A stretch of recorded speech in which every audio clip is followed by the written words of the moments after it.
is the Chrissy Swan Show. Jack, I could barely wait to get in today. We've got so much fun stuff planned. There's heaps happening and it's my all God. good. So much. For example, Josh from Married at First Sight, the You love him. most beautiful man that's been on television for a while, has agreed to talk to me. I know. And so if you're a fan of his and fan of the show, do not miss that. I'm Huge. sure he's as much of a gentleman as we imagine. It was huge last night when he left on the commitment ceremony. That's one of the best MAFS eps I've seen. Yes, and I'm Last night. thrilled that he feels safe with me. Yeah, it's you know, nice. I think that's really great.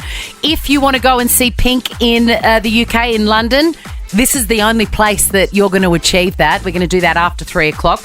But next, say g'day, 13 24 10. Give us a call with your little win or your little whinge from the weekend.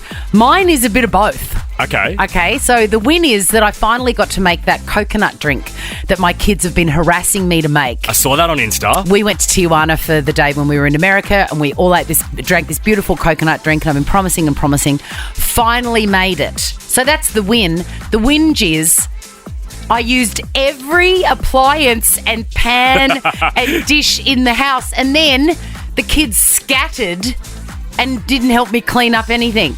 I mean, I would do the same as a kid. You don't want to help Mum. When they surfaced again, I said, enjoy that horchata, because that's the last time it's going to be made in this kitchen. What's your whinge? I'm just assuming it's a whinge. No, mine's both. The win is I got to hang out with my parents on the weekend. Nice. But the whinge is whilst hanging out with them on the boat, I really badly have hurt my neck jumping off the boat. There's been never a more Jack statement. Oh, I've pulled my neck jumping off the boat. The Chrissy Swan Show. Say g'day. Talk to me, Rebecca. Come in. Hello, how you going? Good. Is it a win or a whinge? It's an absolute win. Oh, sit down, girlfriend. So I had an engagement party on the weekend, and it was somebody from work. So we'd been talking about it for ages at work, and everybody's partners were invited, and my partner had agreed to come, and he was going to drive so that I could have some drinks with my girlfriends for work. And he went to the pub with a couple of boys during the day just for a quick lunch. Oh. And he just never came home. And I had to go to the engagement party by myself. And he had a really good time at the pub with his friends. When you say he didn't come home, I'm assuming his engagement party was Saturday night. Has he been home since? It's Monday. Well, yes, he actually had the audacity to ask me if I could pick him up on my way home. I had to drive. And so he did come home, yes. But, yeah, I'm still dealing with it. I had to go to work today, and everybody was asking where he was, and it was very embarrassing. Oh, I like the cut of his jib. He sounds like a naughty, naughty man. Rebecca, there's a Priceline voucher in the mail for you, Gail. Yeah, hi, Chrissy. How are you? Hi. All the better for hearing your sunny voice. Oh, thank you. Yeah, I've got a bit of a whinge and a win. Yes. We've had a broken clothesline for like over 10 years, so finally got a new one, and we were putting it in yesterday in the heat of the day, digging a hole in rock-hard clay soil. 4 hours to dig this bleeding hole, and then we put the clothesline in, filled it all up, thought, oh, yeah, this is brilliant, and then we found out it's just wobbling all over the place, and we'll probably have to take it all out again and try and put concrete in there to keep it steady. And if you know, my clothesline situation is anything to go by, it'll be another 5 years before it gets fixed. I know, and it was just the heat of yesterday in the afternoon, and clay is just like, it's like a rock. Oh, Gail, that is a very depressing story. Get yourself a clay mask. See what I did there? Oh, that is good for you. Pharmacy. That's why they pay you the big bucks. Jenny, let's finish with you. Jen, you've got a win? I have a win and a win. Yes. Yesterday's win, I decided to go and get myself a new dining table after 2 years. Oh, have you been eating on the couch, which is one of life's small pleasures, by the way? It is, but no, we've had one of those picnic tables that you fold up and fold down. No! Yes, absolutely. But today's whinge, Chrissy, is that I cannot use my hands because IKEA furniture and screwdrivers are just impossible. You know, I'm using my fingertips. I tell you what, there is a contact in my phone, and it says like Darren IKEA, and it's this like unbelievably like clever guy who, whenever I buy something from IKEA or anything flat packed, I just send him a text message and he comes to my house and puts it together in no time at all. No way. Yes, they exist. Go onto Airtasker and you will find one. And if not, I can give you this guy's number as long as you don't share it with anyone else because it's like gold. It's a bit late now, isn't it, darling? Seriously. Does he come and bathe blisters? Because seriously, I've got so many. I'm sure he can. I'm sure he could, Jen. There's a Priceline voucher on the way to you, and I'm sure they've got something for blisters. Boom! See what I did she's there? at it again. So I'm so good at this. The Chrissy Swan Show. No one, especially women of a certain age, should ever feel invisible, disconnected or unimportant. Priceline Pharmacy celebrates you and all your uniqueness at every age because at Priceline, it's always a festival of you. Head in store or online at priceline.com. The Chrissy Swan Show. Chrissy's clickbait. Well, Rebel Wilson's not wasting any time, is she? It seems like last week that we found out that she was in love with her girlfriend, Ramona Agruma. Yeah. Then there was suddenly a baby. Oh, that's right. Yeah, they've got a daughter. I completely forgot about that. And then now they're getting married. They've just posted on Instagram and the socials, etc. They're in matching stripy tops at Disneyland. Oh, don't worry, there's a hashtag and it's whatever. But yeah, they're engaged. They're getting married. The caption says, "We said yes. Thank you, Tiffany & Co. for the stunning ring." Sorry? Tiffany & Co. Oh, so it was an endorsement. Yes, yeah, it is. See, that gives me the ick. Does it? When you if you were being proposed to, wouldn't you want to know that person bought the ring? You know how private I am, of course, and you know that my catchphrase is "some things are not for sale," but each to their own. Nah. I think it's a collaboration between Tiffany and Disneyland because she's also tagged Disney Weddings. I'm happy for her, but you don't need to but just buy the ring. There's something so special. I'm with you. I know. It is a very special moment. You'll never get that again. No. I like to think that maybe they did something real Yeah. first. And reenacted this for the Insta followers. Yeah, for the cash, For the gram. basically. I also clicked on this. It's the #1 killer for women, but many wouldn't even guess it. That sounds like a current affair ad tease. It's a guessing game, and I thought, I wonder what would be the #1 killer for women. Oh, I know. Making school lunches. No, I think I was wrong. No. This must be right. Helping with grade 6 maths. Yeah. That was wrong too. Oh. And I thought, no, I've got it. The #1 killer for women are the endless conversations about Roblox with your primary school kids. But weirdly, that wasn't it either. It's heart disease. Oh. It's heart disease. Go get a checkup. The Chrissy Swan Show. The Chrissy Swan Show. Jack, I know we've known each other for a long time. When was the point that you realised that when I get obsessed with something, it consumes me? Oh, probably the first year of us hanging out together. I'm trying to remember one of your earliest obsessions. One that comes to mind is the earbuds for sleeping, and they play you sound. And Yes. you very generously bought the whole team a pair. I did. But that obsession didn't last too long. No, because mine broke. And anyway, you know that I'm obsessed with bum bags, and I've embraced the bum bag lifestyle like nothing else. I've just given a gift to a friend of ours in the Polly in the office is now rocking one. You've pushed it She's upon rocking her. one. My daughter doesn't go anywhere without one. She went to the shopping centre on Saturday and then she said, "Oh, I think I've lost my Spriggy," you know, the little cards that you pay. And I said, "Did you have your bum bag on?" Wouldn't have happened if you'd had your bum bag on. Anyway, I'm obsessed and I dreamt about them on Saturday night. So I just want to...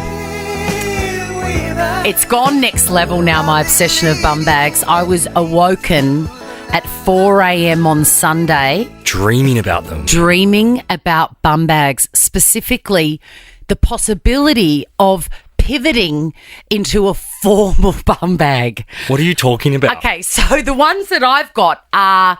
You know, I wear activewear all the time, Yep. and I don't care what anyone thinks. Once you really don't care what anyone thinks, you can get around in runners and bum bags, right? Absolutely. That's it. So that's my uniform, and I wear it all the time. On Saturday night, I walked to the movies, Okay. right? But I had a skirt on and a shirt and some runners And a bomb bag. and a bum bag, right? But I thought what I need is a more formal bum bag. Yeah, okay. For occasions like this, when I'm not in activewear, but I'm in like I had a beautiful skirt, like a denim A-line skirt and a navy t-shirt. I felt great. Yep. But the bum bag, Bit too casual for it? bit too casual. Yeah. So 4 a.m, I'm dreaming of formal bum bags. And I wake up with a start because I've got the answer. What is it? Get online and see if a fancier bum bag exists. And guess what? Louis Vuitton? 3 are on their way. As if Louis Vuitton. 3 are on their way. $59.95 each. I'll let you know how I go. Oh, I can't wait to see it. I know. And then I can wear it with a dress, like out. And then I still have my hands free. Still got your bum bag on. It's a bum bag lifestyle. You've got to start embracing it. The Chrissy Swan Show. Tonight, Would I Lie to You is back. The show that I love to host. And tonight is an absolute cracker. Tune in 8:40 on Channel 10 to see my beloved Joel Creasy, the extraordinarily funny Jackie Lambie. Oh, I cannot wait for Lambie. You will love it so much. You will love her, but also keep your ears peeled for Joel just giggling every time she says something. Okay, great. He's me in that situation. Oh, I would just love it. He really loved it. Channel 10 tonight. You've prepared 2 truths and a lie, Jack? I have. This is really tricky to do with you. I know it is because we've known each other for I so know. long. But here goes. Okay, number 1. I've only broken 1 bone in my 26 years. Wow. I was 11 years old and I was sitting idle on my bike, about to race my sister when I suddenly lost balance and fell off, snapping my left arm. All right, so you didn't really ride the bike. Okay, yes, No, go. it's quite embarrassing. Next one. In 2020, I got through to the final round of the rebooted Big Brother series, and I told nobody. And at this point, you and I were working together, and in the studio, we had a conversation about reality TV, and you told me to never go on it because I will get the villain edit. So I declined the offer and continued working on the show we were working on. Really? And then my next one is, in year 9, I was sent to the principal's office after school as a teacher caught me with a full goon sack on the tram, and I was with a crew of mates on the way to an apartment in South Bank. It was a Thursday. So we've got... So we've got the Broken Bone, Yep. the Big Brother series. Was that the one with Mary Keller? No, that was with Dan Gorringe. Okay, yes, got it. Before. And then year 9, drunk. Yep, on the tram. I think the first 2 are true. I think you broke your bone off falling off the bike. And I think that you are the sort of guy that got through to the final round of Big Brother and declined it. But I don't think that you were a teenage drunk. I think I got it wrong. You're incorrect. I didn't apply for Big Brother, but I was a teenage drunk on the tram. I shouldn't say a teenage drunk, but I got busted with a Yalumba Classic Dry. You're a teenage drunk. Absolutely. I did all of my best drinking at the age of 15, by the way. Now I want you to go on Big Brother. No, I would never, because you were spot on. I would be the biggest villain ever. You would, because you can't hide your face. That's the problem. Oh, that was fun. It was, but would I lie to you back tonight on Channel 10? You should come on next season, Jack. You're a good liar. Let's not air this, and I'll save these for the show. Good idea. Watch it tonight, Channel 10. You're just going to love it. Jackie Lambie's a superstar. The Chrissy Swan Show. The Chrissy Swan Show. And the guy that everyone's talking about this morning, we're thrilled to have him with us, Josh from Married at First Sight. Welcome, Josh.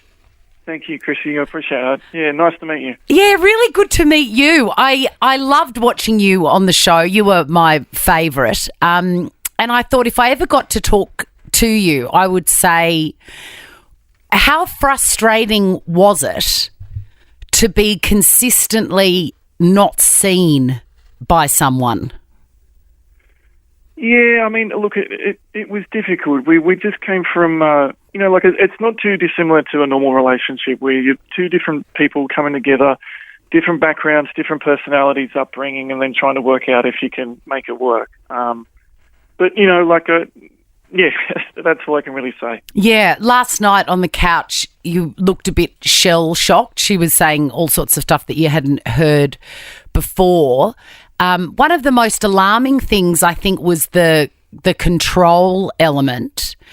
Because you were isolated from like, I don't know if you know about me, I've done reality shows, and one of the hardest things about them I found was that you're surrounded by people that you have no history with. You've got no touchstones for who you are. Yeah, look, I get what you're saying. So for me, right, the experiment comes with a lot of pressure that I think as an audience you don't understand, but I get a sense that you do, right? Like, yeah, all your creature comforts and everything are kind of taken away, and the pressure of the experiment affects people differently, right? So I felt a little bit of pressure, but that was more because I was trying to always, just always think about, just think about what you were saying, whereas the pressure just affects people differently. And I think that that's probably what happened to Mel. I mean, working in corporate marketing jobs for a number of years, and when you were working from home, you were kind of used to being by yourself and used to, finding your own, your own groove in the day. Whereas I think probably Mel was, from being a hairdresser, it's very different. It's very sociable. And wanting to talk to people all the time. So, again, different backgrounds. Yeah. And I think also when you end up with someone, it's almost like, A, it's a miracle, and B, it's like your individual traumas and histories somehow match theirs, and then you have that understanding.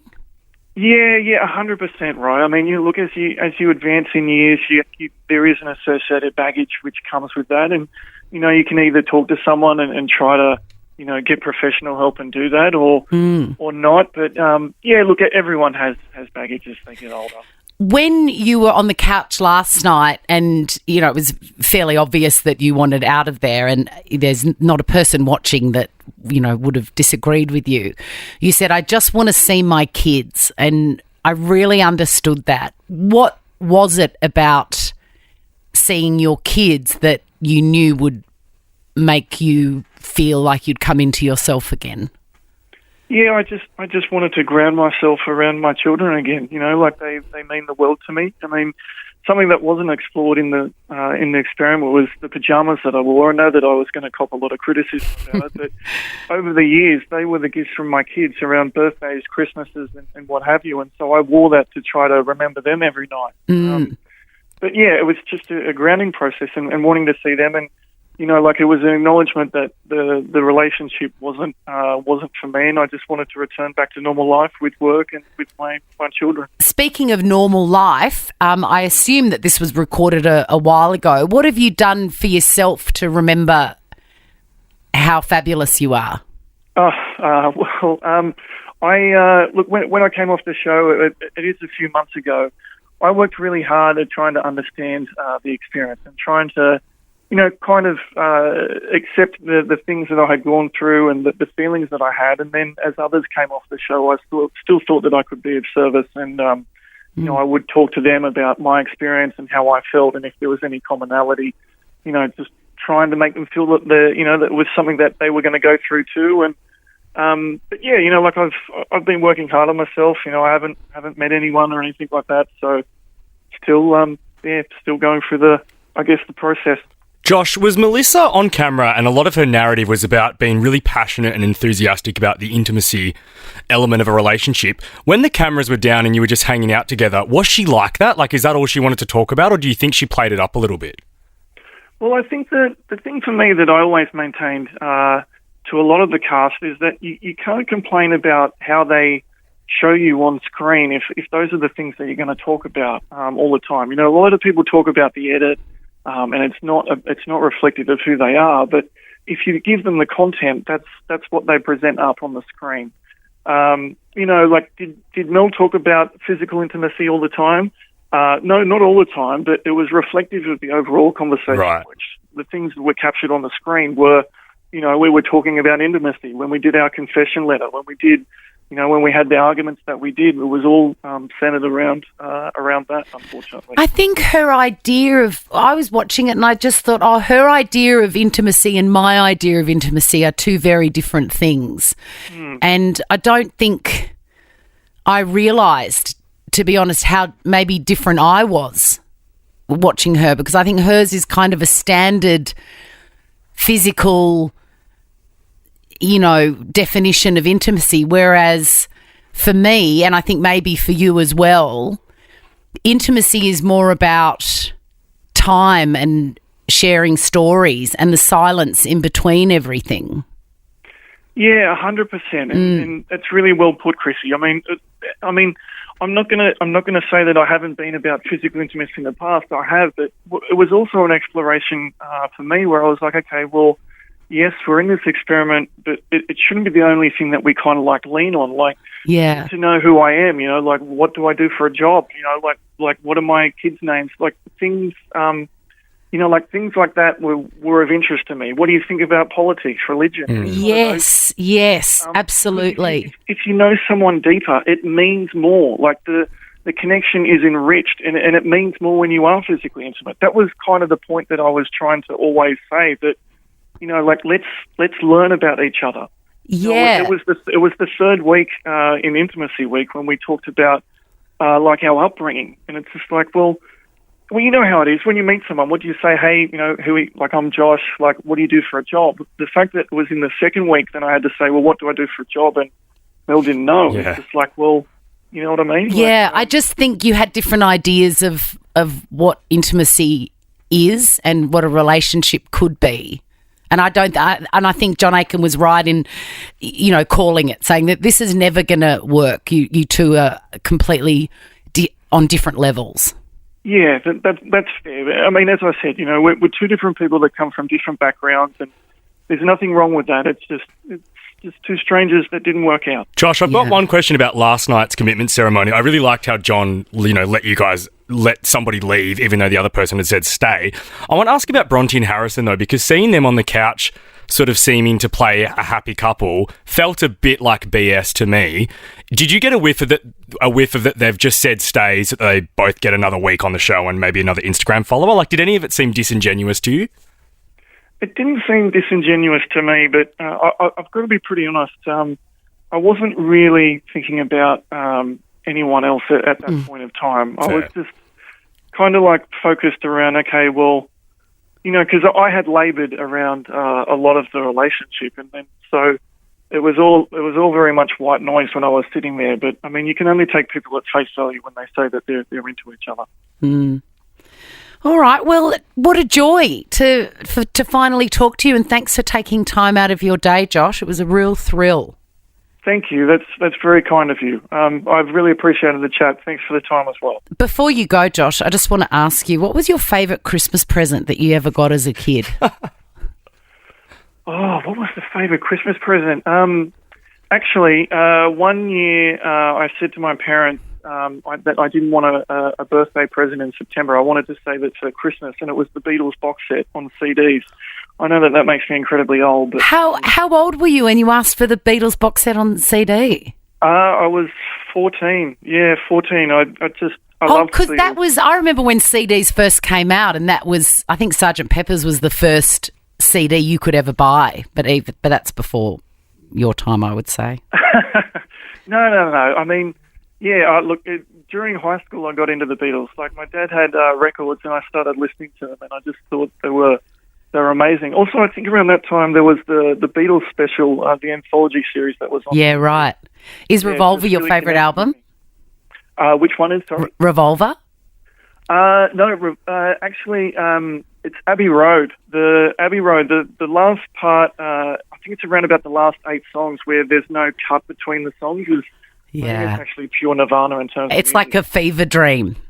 Yeah, absolutely. Yeah. I listen to it all the time. I mean, there's a really great song in it called Because, where they're just all singing in harmony. It's just yeah, I know it. Yeah, anyway, yeah. It's great. All right, well, that's it. Just a thrill to talk to you. How do you have your coffee, Josh? I don't drink tea or coffee, and so something that, like, I know people are saying things about me drinking chocolate milk, but I don't drink tea or coffee, so I drink chocolate milk every morning, and I used to drink chocolate milk. Also, Josh, how do you not like sourdough? I do like sourdough. I mean, it's funny. I remember watching that back and just going, well, like, I'm a Baker's Delight guy. I love, oh my God, me too. My heart was broken last week. I went to get a panna di casa, and my local Baker's Delight said, no, we don't make it anymore. I was ready to storm the joint? No, I mean, look, I mean, obviously in the city, you're not going to have a Baker's Delight, but I don't have anything against sourdough. It's just, Okay, good. I just, when Mel said sourdough, I'm like, well, my only interaction with sourdough is normally at a cafe, and I'm like, oh, bit of a red flag. I love that. All right. Well, you have a good day, Josh, and I'm glad you're, recovering. Thank you. I really appreciate it. Have a lovely day. All right. You too. Thanks, Bye. Josh. The Chrissy Swan Show. The Chrissy Swan Show. Chrissy's Clickbait. Everyone's favourite Dolly Parton song. It's not mine, by the way, but it's everyone else's. Jolene has had a heartwarming cover by Olivia Newton-John and Dolly Parton together. This is the gorgeous Olivia. I'm begging of you, please don't take my man. Oh, You can almost mistake her for Dolly. She's got a bit of a Dolly twang. she does, but then you hear Dolly now and she doesn't sound like Olivia Newton-John. Oh, God, she's so magical. They both are. Your beauty is beyond compare. I miss Olivia Newton-John's voice, so it's lovely to hear it again. What a great track. You're not going to ask me what my favourite Dolly Parton song is? What is your favourite Dolly Parton song? Here You Come Again. Here You Come Again? I should know that It's after my all favourite. these years. Now, I'm dying to talk to you about this little piece of clickbait. I saw it. $100 a swim. Aussies renting their pools to earn extra cash. So how it works is, if you've got a swimming pool, you put it on, something like Airbnb, Right. and a family or whoever can click on it. And it's got a smart name, actually. What's it called? Swimply. It's called Swimply. Swimply. Yeah. And you can click on there and you can book 4 hours or whatever. It's $100 an hour. And you go and swim in someone's pool. And I just, Nah. and I know that your parents have a pool. Yes. And I just want to know. No chance. What? Don't even put the idea in their heads. I would love to. I'm going to call Wendy and say, hey, here, I've got a great joke to play on Jack. Put your, you have hyperventilating almost. Put your pool on Swimply and don't tell Jack, and then invite him down for the weekend and just watch his face as he walks through the front door and goes, who are they? I'd call the police. My kids, I'm lucky enough to have a swimming pool too. I'm tempted to do it because Leo, all of them would just be like, who are those people? Let's get some Casanovas and just send them over one afternoon for a shift and have them laying out. And I'll say, oh, look, I've just, I'm making a bit of, it's for your pocket money. I'm making $400 this afternoon. They would scatter. They would scatter like someone had fired a gun. Tell Leo that he'll get a new pair of Nike Dunks out of it or something, though. Yeah, and he'll that's true. That's true. all Oi, Mum. for it. Oi, Mum, can I get a new iPhone because we're on Swimply now? Now check this out. The Chrissy Swan Show is a Nova podcast. For more great comedy shows like this, head to novapodcast.com.au.